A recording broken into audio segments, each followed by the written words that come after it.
Bayangin, di saat dunia lagi diambang chaos dan tensi geopolitik makin meledak, portofolio investasi kita biasanya ikutan kebakaran kan?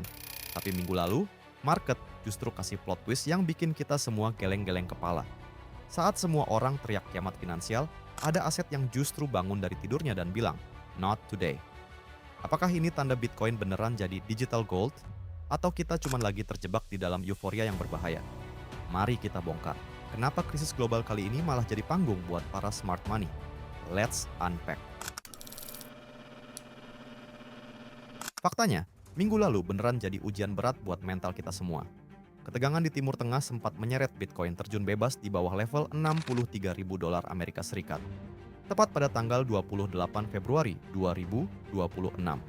Nggak cuma kripto, pasar saham Amerika Serikat juga kena hantam sentimen risk off yang parah. Pada penutupan perdagangan Jumat, 27 Februari, indeks Dow Jones terkoreksi minus 1,05%, S&P 500 turun minus 0,43%, dan Nasdaq melemah minus 0,92%. Ini bukan sekadar angka di layar, tapi bukti kalau investor global sempat narik rem darurat buat ngurangin eksposur di aset berisiko. Tapi tunggu dulu, kronologinya makin menarik. Tekanan ini ternyata nggak bertahan lama karena market bereaksi secepat kilat. Bitcoin segera pulih ke area 68.000 dolar Amerika Serikat pada akhir pekan 1 Maret. Kenapa? Ternyata rebound ini terjadi setelah adanya laporan kematian pemimpin tertinggi Iran akibat serangan udara Amerika Serikat dan Israel. Kabar ini seolah-olah menghapus sebagian besar ketakutan pasar akan perang yang berlarut-larut. Padahal, kita bicara soal Selat Hormuz, jalur yang dilalui sekitar 20% perdagangan minyak dunia. Kalau jalur ini terganggu, pasokan energi global bisa hancur.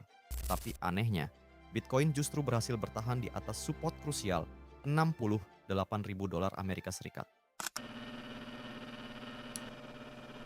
Sekarang coba kalian bandingkan performanya. Ini yang namanya kontras yang nyata. Saat kripto mulai stabil, pasar saham global justru lagi megap-megap kena tekanan besar. Per 4 Maret 2026, indeks Kospi Korea Selatan anjlok parah minus 12,2%. Sementara Nikkei Jepang turun lebih dari minus 4%. Dan IHSG kita pun terkoreksi minus 4,57% ke level 7.577. Di sisi lain, aset safe haven klasik kayak token emas Pax Gold dan Tether Gold sempat melonjak sampai 5.300 dolar Amerika Serikat per ounce.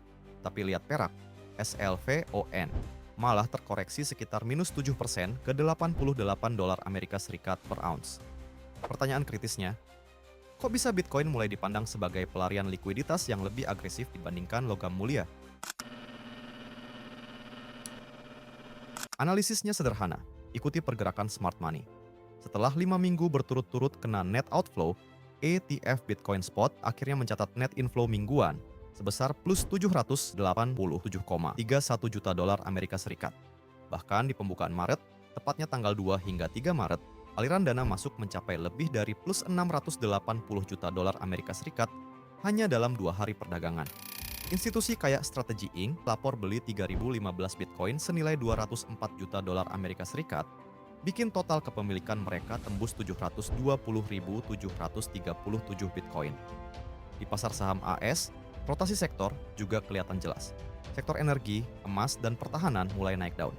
Lihat aja Dell Technologies yang naik plus 13,22%, Netflix plus 11,56%, sampai Occidental Petroleum yang naik plus 2,36%.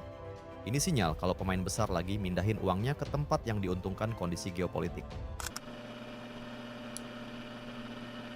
Bitcoin sekarang diperdagangkan di sekitar 72.800 dolar Amerika Serikat, naik plus 8,5% sejak pembukaan Maret di harga 67.005 dolar Amerika Serikat.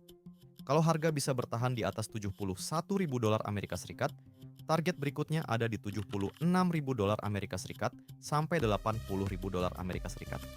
Ingat, ini masih minus 40% di bawah all-time high 126.199 dolar Amerika Serikat. Jadi, ruang tumbuhnya masih gede banget. Di saham ASS dan P500 diproyeksikan di kisaran 6.700 hingga 6.900. Tapi kalian wajib pantau kalender ini. Non-farm payroll 6 Maret, inflasi CPI 11 Maret, dan FOMC meeting 19 Maret. Probabilitas The Fed tahan suku bunga di 3,5% sampai 3,75% mencapai 97%. Ini momentum emas kalau kalian tahu cara mainnya. Kesimpulannya, Timur Tengah emang bikin guncangan, tapi rotasi ke sektor energi, emas, dan pertahanan adalah strategi pertahanan terbaik saat ini. Bitcoin udah buktiin ketahanannya berkat dukungan institusi besar. Namun, jangan FOMO. Tetap jaga manajemen risiko karena DXY atau indeks US dollar lagi kuat-kuatnya di level 99,4 yang bisa aja nahan kenaikan aset berisiko. Jadi, menurut kalian, apakah Bitcoin beneran udah jadi pelabuhan terakhir saat perang atau ini cuma jebakan Batman buat para retail? Tulis pendapat kalian di kolom komentar dan mari kita diskusi.